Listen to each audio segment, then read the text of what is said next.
Good morning students, स्वागत है आपका एक बार पुनः लेक्चरर ए के ग्रोवर चैनल में। आज हम जो टॉपिक करने जा रहे हैं उसका नाम है the last lesson by Alphonse Daudet. Alphonse जो है एक फ्रेंच राइटर है। मैं पहले बता दूं आपको, ये जो द लास्ट लेसन स्टोरी है, ये जो लेसन है आपका, ये आपकी एनसीईआरटी सिलेबस जो है सीबीएसई बोर्ड में लगता है, उसमें जो है फ्लेमिंगो की बुक में है और राजस्थान बोर्ड की जो है पैनोरमा की बुक में, इंग्लिश कंपलसरी की बुक्स में है। तो ये स्टोरी जो है द लास्ट लेसन, ये लगभग 1870 के आसपास की कहानी है, जब बिस्मार्क की लीडरशिप में जो जर्मनी है वो फ्रांस को जीत रहा था, फ्रांस पर कब्जा कर रहा था। तो क्या हुआ था, फ्रांस के दो इलाके थे, अल्सेक और लोरेन, यहाँ पर जर्मनी की सेना कब्जा हो गया था।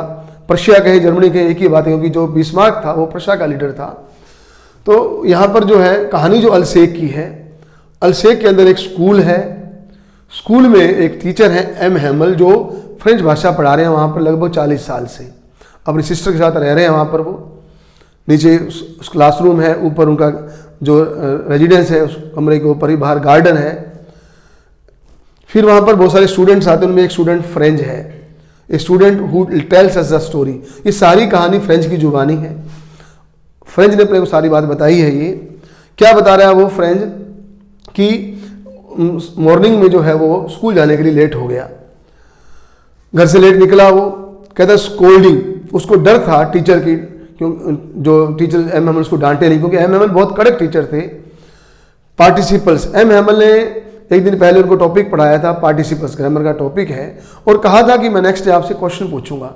तो लेकिन जो फ्रेंच है उसको उसका एक भी अक्षर नहीं आता था, कुछ समझ नहीं आया था उसको, क्योंकि उसको डर था कि टीचर उसको डांटेगा।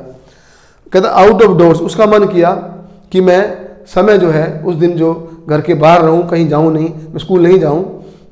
वार्म एंड ब्राइट, मौसम अच्छा था, धूप खिली हुई थी, उसका मन किया मैं स्कूल ना जाऊं, आज मस्ती मारूं बाहर ही, रास्ते में ही। क्या देख रहे हैं, बर्ड्स चर्पिंग, जो पक्षी थे वो चहचहा रहे थे। जो पर्शियन सोल्जर्स है, जर्मनी के सोल्जर्स, वो कहता है अभ्यास कर रहे थे।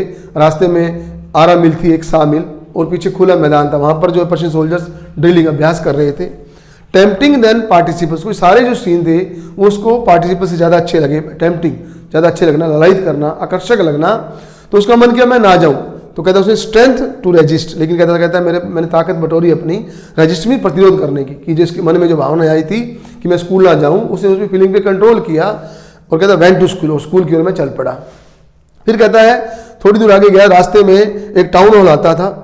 टाउन हॉल में बुलेटिन बोर्ड लगा हुआ था, सूचना पट, जिसको नोटिस बोर्ड आप कहते हैं। वहाँ पर भीड़ थी, बहुत सारे लोग वहाँ खड़े थे, कुछ सूचना थी वो उसको पढ़ रहे थे। ऑल बैड न्यूज़, कहता है अपने आप में सोच रहा है फ्रेंच कि पिछले 2 साल जितनी भी बुरी खबरें आई थी सारी की सारी बुलेटिन बोर्ड पे लिखी गई थी।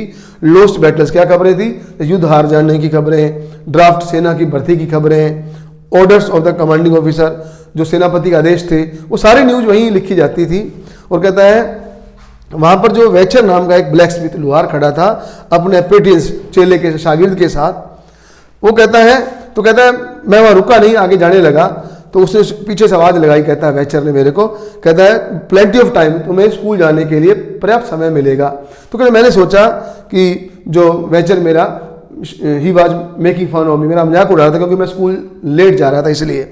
तो कहता मैं रुका नहीं, चल पड़ा। रीच्ड हैमल्स गार्डन, जो हैमल्स का गार्डन था क्लासरूम के बाहर, वहाँ मैं पहुँच गया। कहता आउट ऑफ ब्रेथ, सांस मेरी उखड़ी हुई थी, क्योंकि बहुत जल्दी भाग के पहुँचा था वहाँ। वो वहाँ पहुँचा तो उसके मन में ये था फ्रेंच के कि मैं स्कूल पहुँचूंगा, क्लासरूम में जाऊँगा तो शोर हो रहा होगा, क्योंकि वहाँ पर आम दिनों में डेस्क खोलने की, बंद करने की आवाज़ आती थी। जो बच्चे थे वो सारे यूनिसन एक स्वर में बोलते थे, और भी आवाज़ें आती थी। कहता है एम हैमल का डंडे की आवाज़ आती थी। मैं जो सारी शोर में, कहता पीछे जाकर आराम से बैठ जाऊँगा, मेरे को नहीं देखेंगे सारे, और मेरे को शर्मिंदगी नहीं महसूस करनी पड़ेगी। लेकिन वहाँ क्या हुआ, वहाँ सरप्राइज मिले, वहाँ पर उसको जाके क्या देखता है, वहाँ पर 3 सरप्राइज मेल मिले। इसके Hamel's dress seen like Sunday morning, Sunday morning मतलब वहाँ पर कोई आवाज़ नहीं थी, बिल्कुल सारे चुप थे एकदम।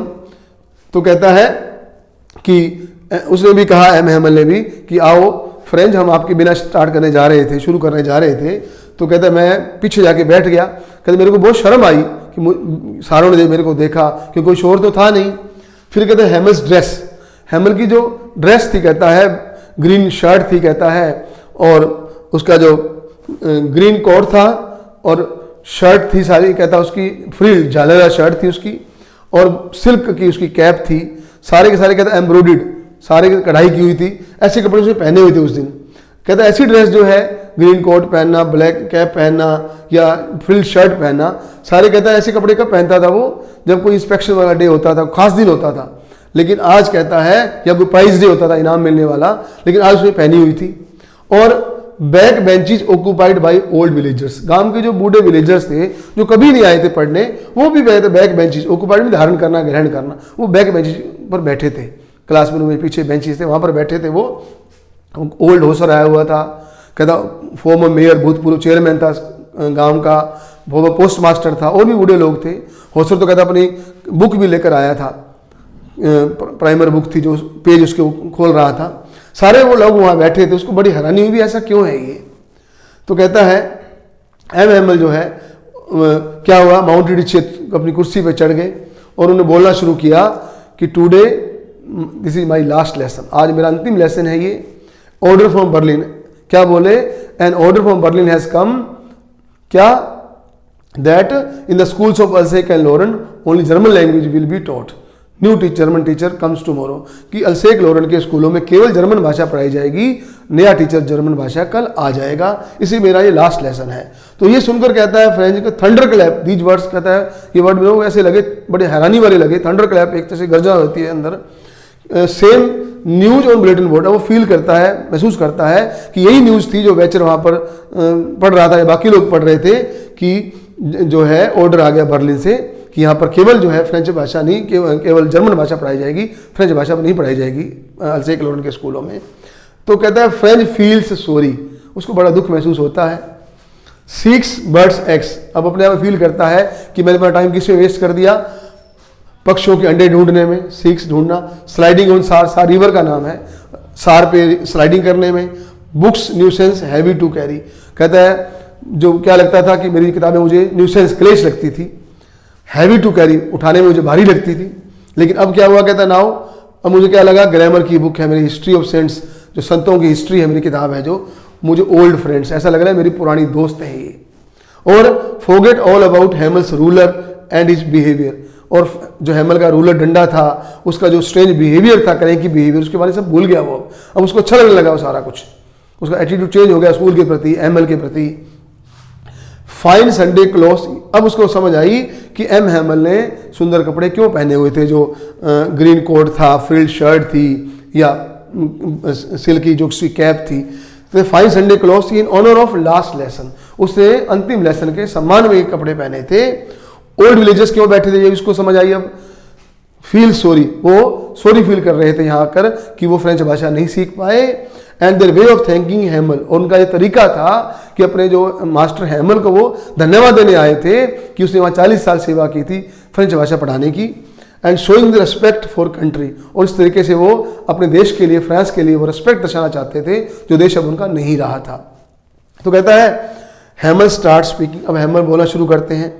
हैमल ने कहता है क्वेश्चन पूछा पार्टिसिपल्स के ऊपर, फ्रेंच की बारी आई तो फ्रेंच कहता है मिक्सड अप, पहले शब्दों में मिक्स अप हो, उसको समझ नहीं क्या बोल रहा, उसको आता नहीं था टॉपिक। वो वॉन्ट स्कोल्ड फील बैड, एमएमएल कहते हैं मैं तुम्हें इस बात के लिए नहीं डांटूंगा, but you must feel bad enough, तुम्हें अपने आप में बुरा महसूस करना चाहिए। अब वो सारों को एक मोटिवेशन वाला स्पीच देते हैं, मोटिवेट करते हैं कि how pretend to be French man, आप कैसे फ्रेंच मैन अपने आप को होने का बहाना करते हो। कहते जब प्रश्न के सोल्जर यहाँ आएंगे, जो जर्मन सोल्जर्स आएंगे, वो कहेंगे किस कहने से आप अपने आप को फ्रेंच कहते हो, तुम्हें अपनी खुद की भाषा ही जब नहीं आती है। योर पेरेंट्स, अब कहता है कि हम लोग फ्रेंच भाषा आप लोग नहीं सीख पाए, इसमें कसूर सबका है। आपके माता पिता क्या चाहते थे कि आप लोग फार्म पे काम करने जाओ, मिल्स में काम करने जाओ, ताकि तुम कुछ पैसा कमा सको, पढ़ाई की ओर ध्यान नहीं दिया उन्होंने आपकी। कहता है मेरा भी कसूर है, मैं कहता था वाटरिंग फ्लावर्स, बगीचे में जो फूल लगे उनको पानी दो तुम लोग, फिशिंग, मुझे मछली पकड़ने जाना है, एंड हॉलीडे, जैसे कहते छुट्टी तुम्हें आज, मैं भी छुट्टी कर देता था, मुझे मछली पकड़ने जाना है। तो कहता है मेरा भी कसूर है। तो लेकिन वो कहता है उनको मोटिवेट करता है फ्रेंच लैंग्वेज के बारे में, कहता है मोस्ट ब्यूटीफुल, कहता है जो फ्रेंच भाषा आपकी है वो दुनिया की सबसे सुंदर भाषा है, क्लियरेस्ट, सबसे स्पष्ट भाषा है, लॉजिकल, तार्किक भाषा है। Key to the prison of slavery, key में चाबी है ये, प्रिजन इज जेल की, ये गुलामी के जेल की चाबी है। यानी कहने का मतलब अगर आप अपनी भाषा से बंधे रहोगे तो आप एक दिन स्लेवरी की जंजीरें हैं, गुलामी की जंजीरें तोड़ दोगे और आज़ाद हो जाओगे स्लेवरी की जंजीरों से। उनको मोटिवेट कर रहा है। अब कहता है, फ्रेंच कहता है, मुझे ऐसा लग रहा है कि जो उस दिन वो wants to give whole knowledge, जितना नॉलेज था एम हैमल के पास वो हमें सारा नॉलेज उस दिन देना चाहते थे। और कहता है वो न्यू कॉपीज लेकर आए थे जिस पे लिखा था फ्रांस अलसेक, फ्रांस अलसेक, जो कहता है एक तरह से झंडे थे छोटे छोटे, ऐसे लग रहे हो जैसे लटक रहे हो डेस्क के ऊपर। और कहता है सारे बिजी थे एक तरह से, बीटल्स, कुछ भंवरे अंदर आ गए थे लेकिन किसी ने ध्यान उनकी ओर नहीं दिया। पीजन्स, छत पे कबूतर कूं कर रहे थे, गुटर कूं कर रहे थे, लेकिन कहता है कोई उनकी ओर ध्यान नहीं दे रहा था। हालांकि कहता फ्रेंच में कहता मैंने सोचा था कि क्या इतनी गुलामी आएगी कि कबूतरों को भी जो है जर्मन भाषा बोलनी पड़ेगी, लेकिन कहता फिर मैंने फील किया कि नहीं, पक्षियों को ऐसा वो नहीं कर सकते। फिश हुक्स, जो छोटे बच्चे थे कहता है ट्रेसिंग कर रहे थे मछली के जो कांटों के ऊपर, फिश हुक्स, ऐसा लगता था वो भी फ्रेंच थे जैसे। यानी सारी देशभक्ति की एक लहर चल पड़ी थी वहाँ। कहता है मोशनलेस। अब जो है फिर वो जो एम हैमल थे मोशनलेस हो गए, लुकिंग एवरीथिंग अराउंड, चारों ओर देख रहे हैं, कमरे में, बाहर, जो अखरोट के पेड़ लंबे हो गए, जो होप वाइन की जो लताएं थी कहता वो ऊपर चली गई, छत तक पहुंच गई हैं। और कहता है बहुत कुछ वो देख रहे हैं, गार्डन देख रहे हैं पूरा, क्योंकि ऐसा लगता है सारा कुछ अपने दिमाग में फिक्स करना चाह रहे थे, क्योंकि 40 साल से वहाँ पर वो पढ़ा रहे थे, सेवा कर रहे थे वहाँ पर। ऊपर आवाज़ आ रही थी, कहता है पैकिंग अबाउ, ऊपर उनकी सिस्टर जो है ट्रंक पैक कर रही थी सामान उनका, क्योंकि उनको निकलना था, वहाँ से जाना था, छोड़ना था देश को। और लेसन इन हिस्ट्री में लेसन दिया उन्होंने। जो छोटे बच्चे थे कहते बेबीज थे, बा बेबी बो, उन्होंने अपने जो बोले शुरू कर दिए। फिर कहता है ये जो अपनी जो भाषा बोल रहे हैं, जो भी पढ़ रहे थे वो, उसके बाद कहता है कि चर्च में जो है जो घड़ी थी उसमें 12 बज गए, जो क्लॉक चर्च थी वो स्ट्रक 12, तो एंजलिस का टाइम हो गया, चर्च में प्रार्थना का टाइम हो जाता है ये।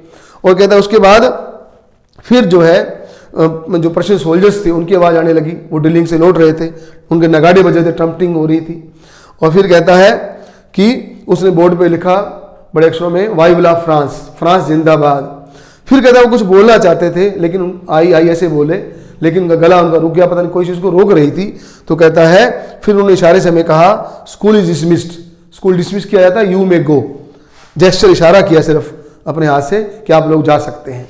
इससे से पूरी ये स्टोरी खत्म होती है। उम्मीद है आपको पूरा लेसन समझ आ गया होगा। Kindly like, share and subscribe. Thank you.